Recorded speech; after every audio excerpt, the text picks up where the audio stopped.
श्री जी की सेवा कर रहे हैं और आपके पास कोई प्रिय मिलने वाला आया है, तो आपके नेत्र नहीं जाने चाहिए।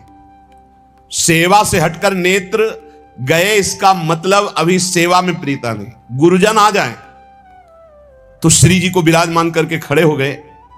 वो इतना धैर्य रख ही नहीं सकते, तुरंत आपसे कहेंगे आप सेवा में लगिए, क्योंकि वो जानते हैं सेवा का महत्व। और अन्य कोई प्रियजन आया है या कोई बहुत से बड़ा लाभ का विषय है या बहुत से बड़े हानि का विषय है, सेवा से आंख नहीं हटानी चाहिए।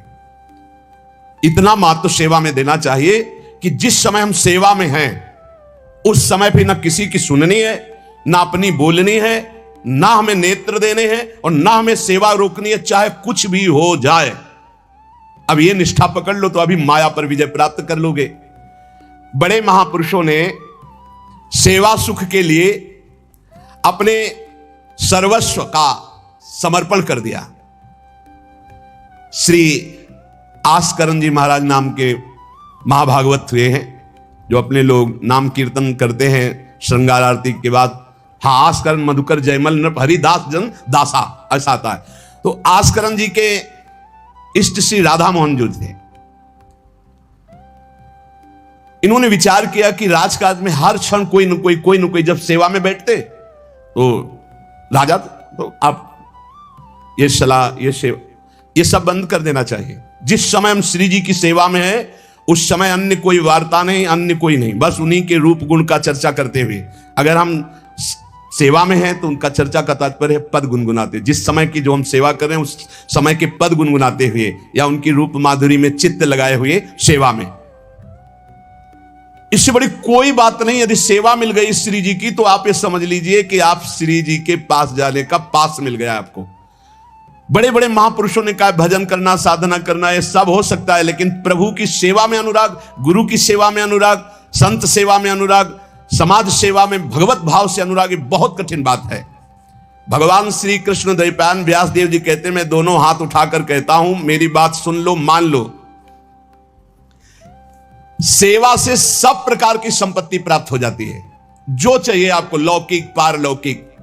हाथ उठा के कहता हूं, मेरी बात मान लो। भगवान व्यास देव जी कहते हैं जो सेवा धर्म है, भगवत सेवा, समाज सेवा, भगवत भाव से की हुई सेवा, शब्द निष्काम होता है, जहां कोई कामना नहीं की जाती और प्रीत्यर्थ, जिसकी सेवा करें उसको सुख पहुंचाने का भाव, तभी सेवा शब्द सार्थक होता है।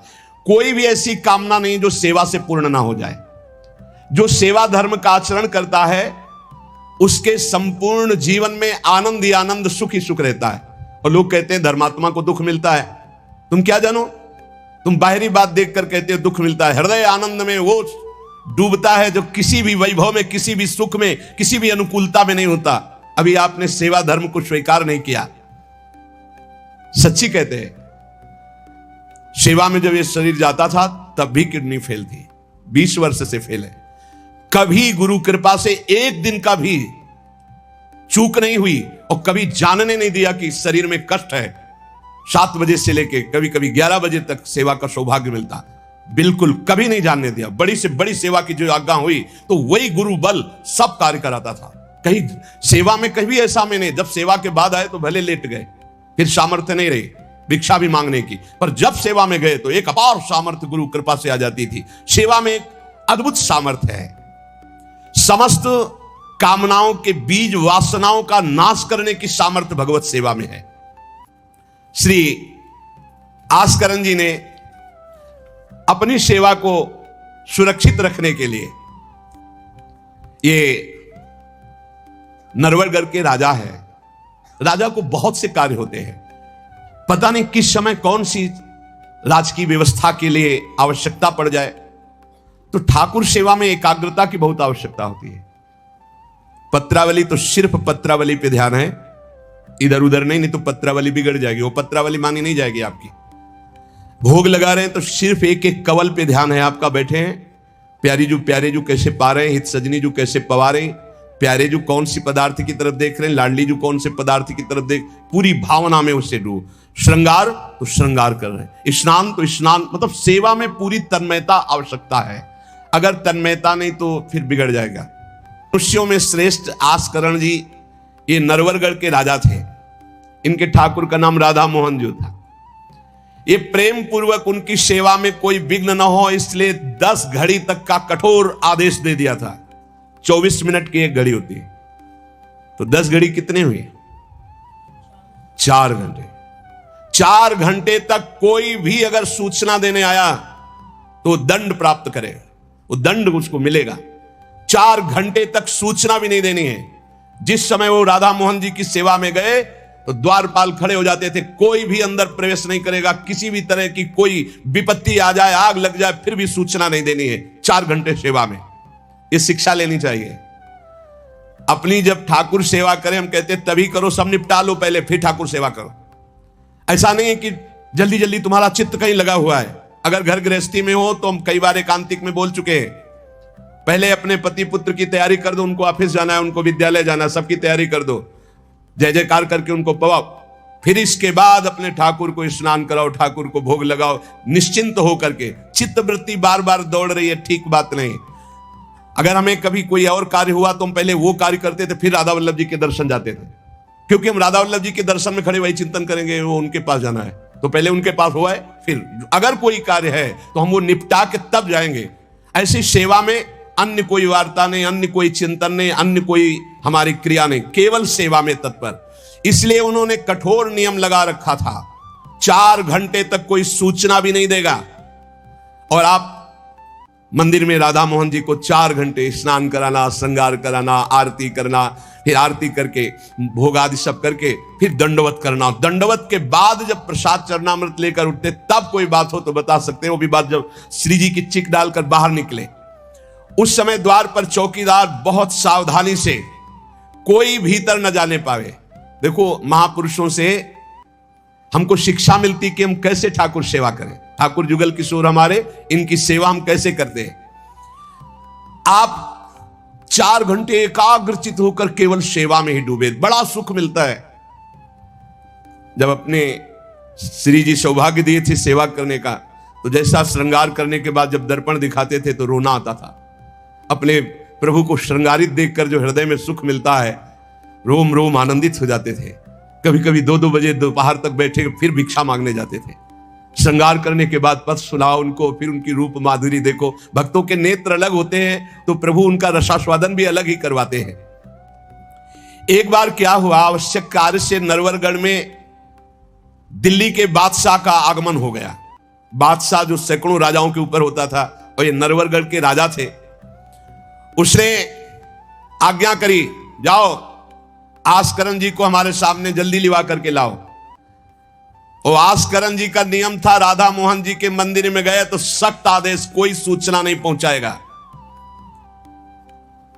सब आस्करण जी के जो रक्षक थे उन्होंने मना कर दिया, नहीं महाराज, ये आपकी सूचना भी नहीं पहुंच सकती, 4 घंटे आ ही नहीं सकते आस्करण जी। उसको बहुत क्रोध आया, बादशाह हो, मैं आदेश कर रहा हूं, एक छोटे राजा के सेवक हमें जवाब दे रहे। बादशाह ने आज्ञा का उल्लंघन, इससे बड़ा क्रोध हुआ और उसने बड़ी सेना बुलवा ली और सेनापति को आदेश किया कि जाओ बोल दो, नगर का नाश करवाना चाहते हो या हमारी आज्ञा का पालन करना चाहते हो।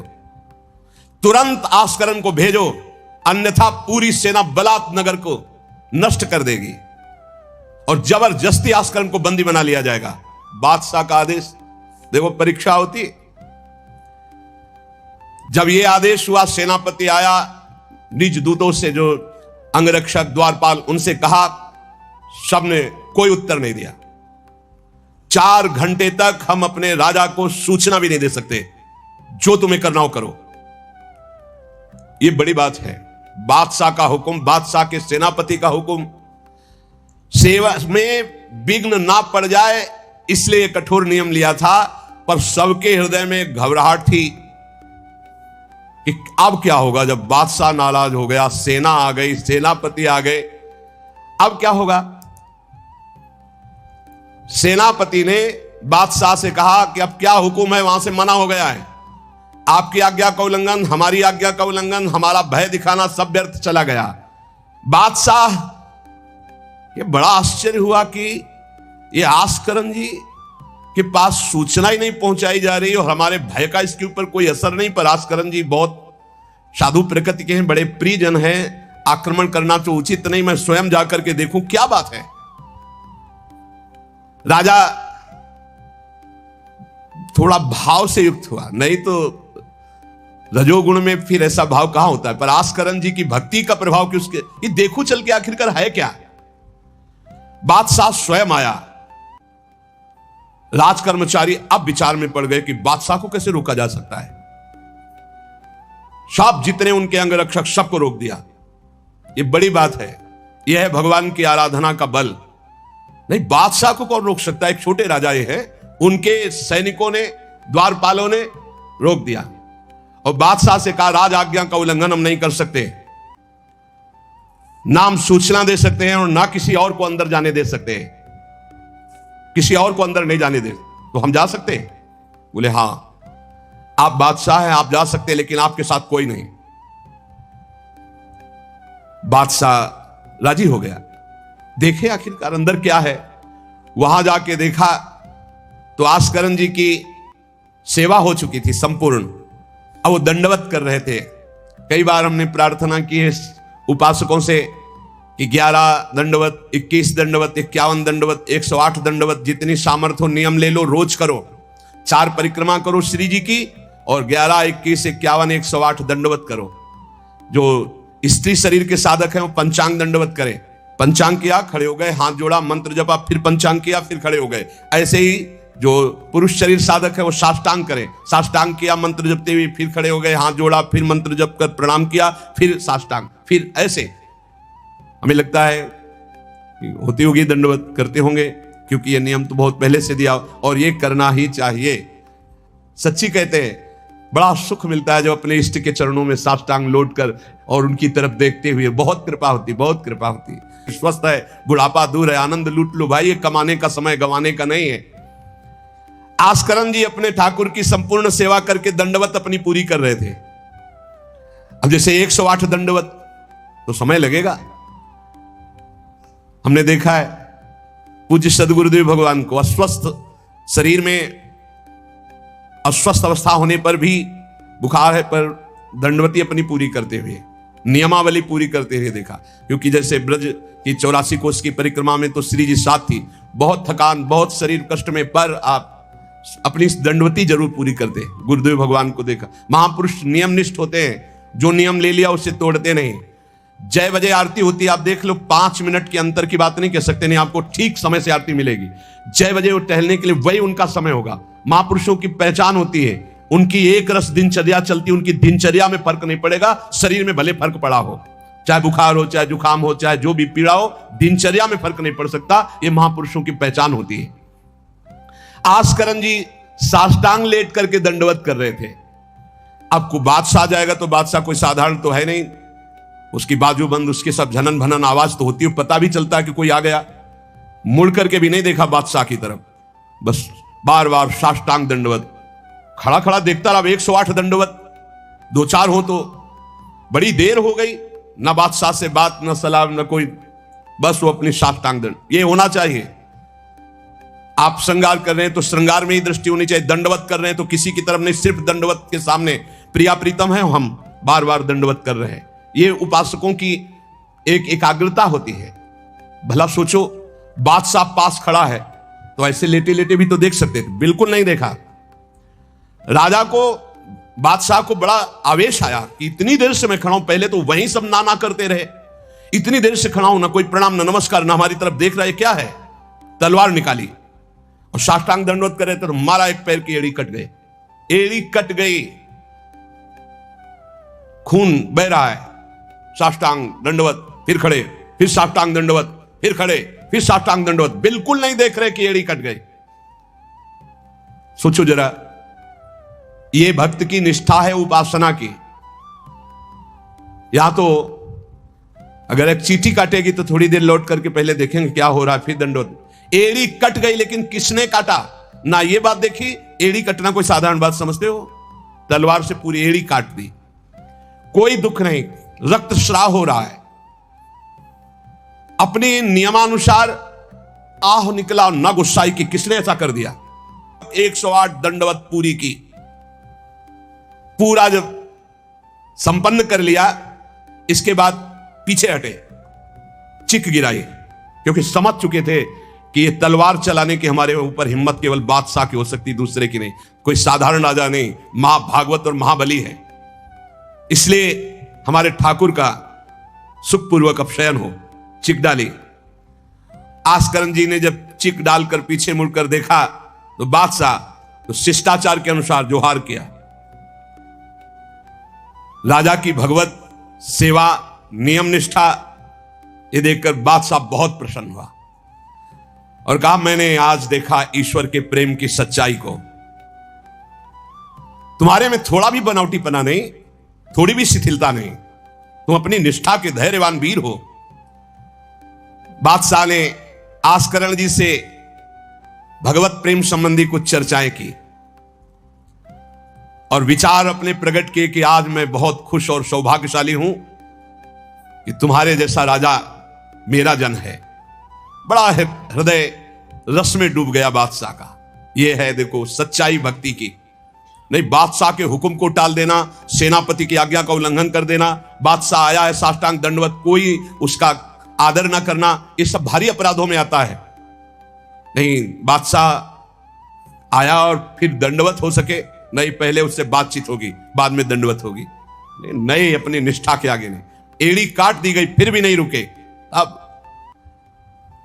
आस्करण जी सदैव अपने भगवत निष्ठा, भगवत सेवा में मगन रहते।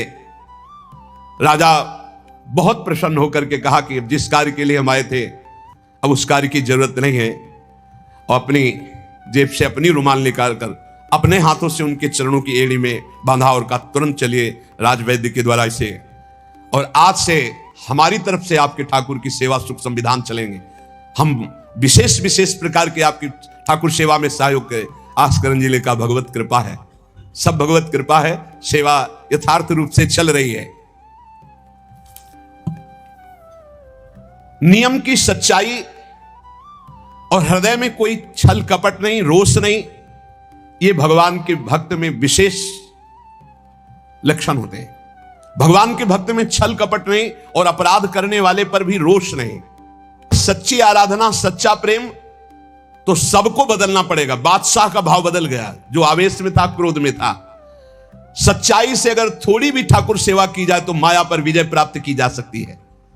साधो भाई भजन किया सोई जीता, जो सच्चाई से भजन किया, सच्चाई से सेवा की, वही इस माया पर विजय प्राप्त किया। एक बार राजा आस्करण जी के शरीर में बहुत जोर का बुखार आ गया। ऐसा बुखार कि न उठने की हिम्मत, न शरीर की शुद्धि, और नियम की निष्ठा थी ही। अब भारी कष्ट, एक तो शरीर उठने लायक नहीं, भारी बुखार, और दूसरा सेवा। अब वो इस बात के चिंतित थे कि सेवा कैसे होगी। तो ठाकुर जी ने स्वप्न में अपने किसी निजजन पंडा से कहा, इनको किसी औषधि की जरूरत नहीं, मेरा चरणामृत पिला दो, स्वस्थ हो जाएंगे, सेवा में आ जाएंगे। वो गए और उनका ठाकुर जी ने स्वप्न में आकर के कहा है कि आप ठाकुर जी का चरणामृत पी लीजिए, आप स्वस्थ हो जाएंगे। वैसे तो चरणामृत रोज ही लेते थे, सेवा में जाने के पहले ठाकुर जी का चरणामृत जो पूर्व का था पिया, तत्काल सब खत्म हो। सेवा में बहुत बड़ी सामर्थ्य है, निष्ठा में बहुत बड़ी सामर्थ्य है ठाकुर जी के चरणामृत में। विश्वास करो, जो रोज चरणामृत पीता है अकाल मृत्यु नहीं हो सकती। अकाल मृत्यु हरणम सर्वव्याधि विनाशनम, कोई भी रोग परास्त नहीं कर सकता। आप रोज चरणामृत पिए। अरे भाई, आप अगर राधा नाम विराजमान किए स्नान कराते हैं तो रोज श्री लाडली लाल का चरणामृत है। रामे लाडली जो धामे लाल जो विराजमान है, प्रिया प्रीतम राधा नाम में विराजमान है। आप अगर सेवा नहीं विराजमान किए हुए हो तो विराजमान कर लो, जीवन का है व्यर्थ करोगे। लेकिन जब तक सेवा ना विराजमान करो तो चले जाओ बिहारी जो, राधा वल्लभ जो, राधा रमन जो, राधा दो, कहीं भी मांगो चरणामृत मिल जाएगा। और रोज उसी में जल मिला करके रोज एक ढक्कन रोज चरणामृत। अकाल मृत्यु हरणामृत पीता है, उसका पुनर्जन्म नहीं होगा। बड़ा से बड़ा रोग आएगा लेकिन उसको पीड़ा नहीं पहुंचा पाएगा, अकाल मृत्यु नहीं होगी। तो स्वप्न में ठाकुर जी ने कहा चरणामृत दे दो, सब सामर्थ्य आ जाएगी। एक बार राजा ने द्वेषवश सेना लेकर, किसी दूसरे राजा ने आपके ऊपर चढ़ाई कर दी, तो आपने व्यर्थ की खून खराबी ना हो, ललकार सुनकर भी आप सेना सहित संग्राम भूमि में ये विचार किया कि युद्ध करने से बहुत लोगों का नाश होता है, इसलिए अपने सब महारथियों को बुलाया और कहा नाम कीर्तन करो। जहां युद्ध के लिए ललकार हो रही वहां नाम कीर्तन शुरू कर दिया। नाम कीर्तन इतनी जोर का कि आनंद में सब झूम रहे, और उधर एक बादल की ऐसी टुकड़ी आई कि इतने ओले बरसे कि जो विपक्षी सेना थी, मैं राजा और विपक्षी सेना सब भाग गए और ये अपनी तरफ कीर्तन ही करते रहे, लड़ना ही नहीं पड़ा। भाव ये है कि जो भगवान में चित्त जोड़ता है, भगवान नाम कीर्तन करता है, भगवत सेवा परायण रहता है, सारे विघ्नों का निवारण स्वयं भगवान करते हैं। इसलिए कहा जाता है वो कुल, वो परिवार धन्य है, भले ही किसी भाव से सही, भगवान से जुड़े हुए भक्त के संबंध में यदि आता है उसका परम मंगल हो जाता है।